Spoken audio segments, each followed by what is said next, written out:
With honor.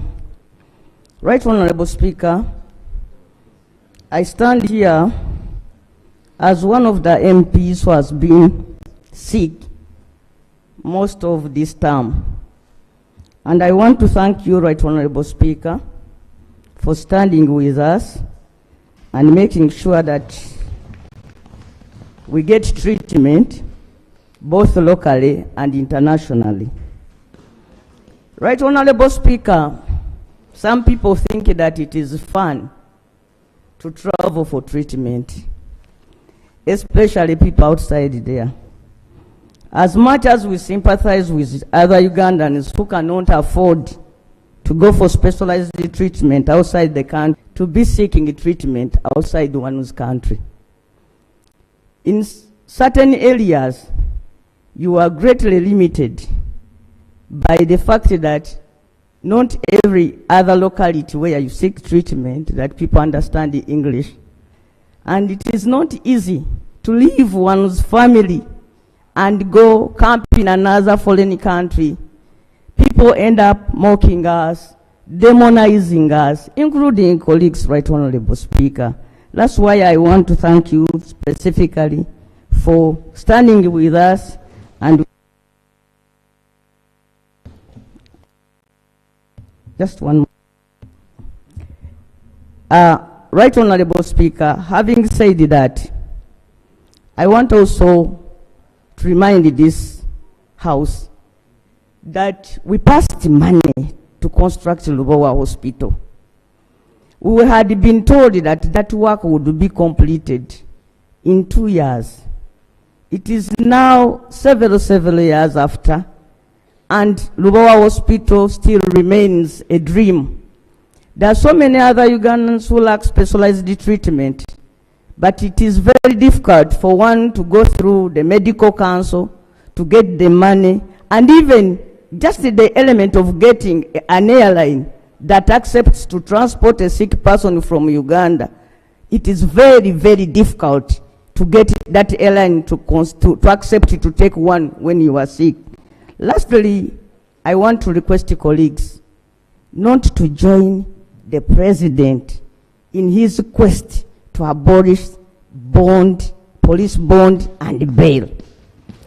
The presumption of innocence should always remain, because, Madam Speaker, it is so sad when you have to battle a disease while at the same time battling for your freedom.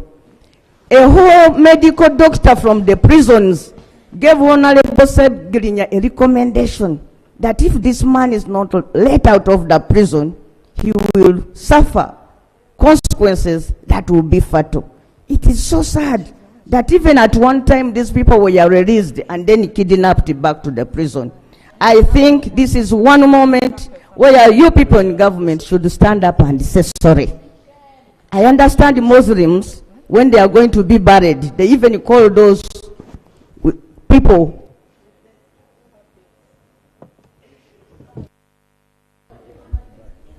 Thank you. Honorable Kinovere. Thank you, Right Honorable Speaker. Honorable Speaker, on behalf of the people of Chibuku County, on my own behalf,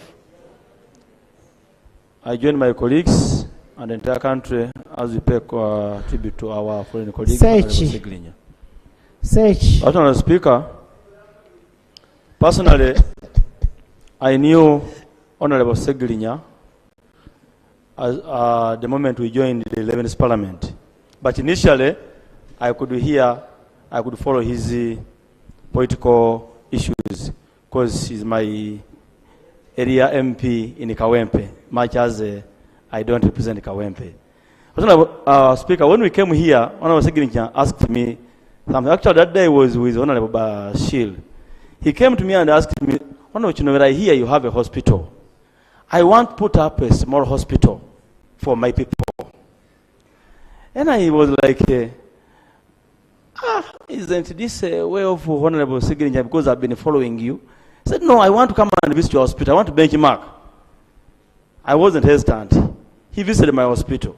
When he came to my hospital, he said, no, this is what I want something simple. This is too big for me. But I want something where people can be able to come, get free services. Women can be able to come and get antenatal, because sometimes our government hospitals are congested. Said no, but you can copy leave, then you adjust accordingly. I want to thank Honorable Segirinya. He went ahead, came up with a very simple facility, just in Chebando here. He even asked me, come and visit my facility. Indeed, I went and visited that facility.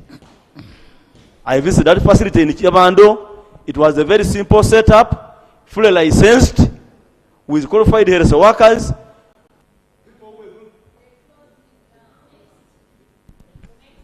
Just only 1 minute.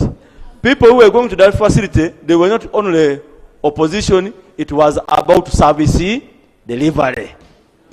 So I pray that however the technical person was managing that facility, we should not kill it, let it remain there to serve our people. Thank you. Sickness has no border. Honorable Speaker, we continue to pray that may his soul rest in eternal peace. Thank you, Macho. Thank you. Madam Speaker and my colleagues. We are going to reduce to 1 minute. Madam Speaker and colleagues, I'll speak in the Busia style. Madam Speaker and colleagues, I join my colleagues and the rest of the country to pay a tribute to the lost hero. Honorable Segirinya was a great friend because he had character of the people of Busia border. I would say so because he was a leader who had qualities that voters want. Madam Speaker, you have given me 1 minute, but in Busia, heroes don't die. Honorable Segirinya, honorable update. I want you to update God about this question. That Uganda, we are a country which in this century, we are still talking about denying our people bail and bond. Honorable Segirinya, the second update to God. Tell him that this is a country which is still taking civilians in military courts. Honorable Segirinya, update number 3. Report to God how you have been belonging to a mingled political party which is not organized.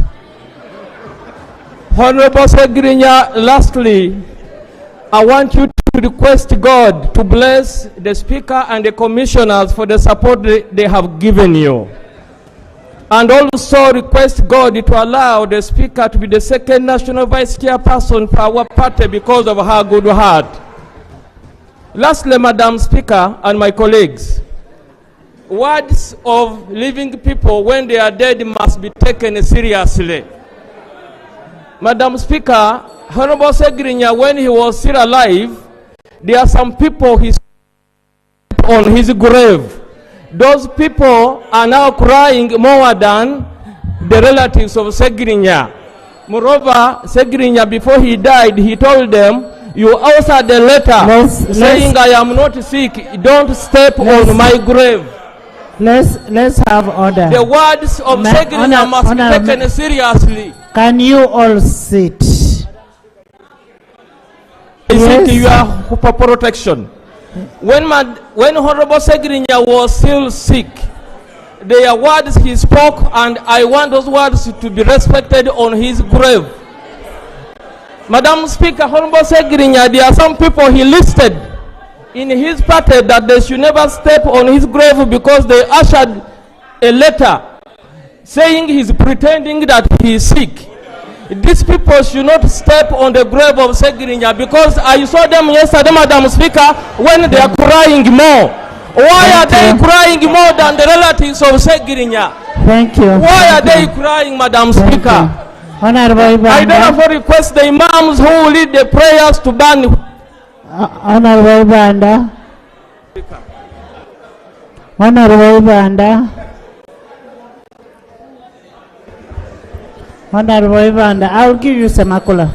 Thank you so much, the Right Honorable Speaker and Honorable colleagues. And on behalf of people of Ntoroko and Rwenzori region, I also join colleagues in paying tribute to our fallen comrade, Honorable Segirinya. The Right Honorable Speaker, I want to thank you in a special way for for standing with your members. You are a very exceptional leader I've seen in this country. May God bless you. Amen. And two, the Right Honorable Speaker, Can we I have came order? Parliament. I joined Parliament. I was in the 10th Parliament. Thank God that now I'm in the 11th Parliament. When I met Honorable Segirinya, the man is humble, respectful. I didn't know about it because I used to see him on TV. I knew that he's chaotic. But when I met him here, the man was humble, respectful. You can't believe that was Segirinya we used to see on TV. So it means the man lived a humble life, sense of humor, which really I call upon all of us as members of Parliament to be humble And down to earth. and down to earth. And two, constructing or setting up a health facility. That Honorable Speaker, some colleagues give reasons that I'm a first timer in Parliament, I haven't known what to do. But Honorable Segirinya proved that statement wrong. That within few months in Parliament, he had to do something that was very impactful to his people. And lastly, it's about women. The Right Honorable Speaker, in this country, women are really suffering. Many families are being led now by women. Even in my constituencies, I've focused more on women because women are taking the burden. So focusing on women, empowering women was the way to go. And lastly, the Right Honorable Speaker, despite our political differences, but we are one family. We are one people. We should never at one time see each other as enemies. For me in this Parliament, even the opposition, we are brothers, we are sisters. Never at one time shall we look at each other as enemies, because we are Ugandans, we are leaders, we have one family Parliament. I wish my colleague, the comrade. Thank you. Thank you. Actually, because of the way we work in Parliament, yesterday, when you didn't see the leader of opposition, I deployed the leader of opposition whole day in Zambia. I mean in Rubaka. So somebody will say, why was the leader of opposition not there when they are passing the national budget, national development plan? But it's because it was deployed. I have heard those sentiments. Yes, Propua. Thank you very much, Right Honorable Speaker. Right Honorable Speaker and honorable colleagues, as we send our condolences to the family, the party leaders of where Honorable Segirinya belonged. Propua is Honorable Tinka Simire Barnabas. We are here with a heavy heart about the death of our colleague, Honorable Segirinya. Honorable Segirinya, we met in Chevando, where I do some business, and he was consulting. I love your style of leadership as a member of Parliament, belonging to a party, and you are able to tell them the truth.